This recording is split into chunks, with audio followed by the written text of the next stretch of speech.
రోజు నడకతో పాటతో మాట. ఈరోజు మాట ఏంటంటే, చిన్నప్పుడు ప్రతి ఒక్కరూ కూడా ఎప్పుడెప్పుడు పెద్దవాళ్ళం అయిపోదామా అని ఎదురు చూస్తుంటారు.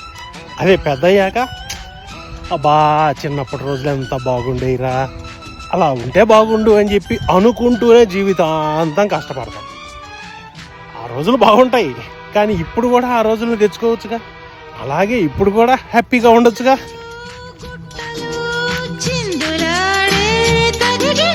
వాగులు వంకలు ఆగి చూసే కథ చెబుదాం.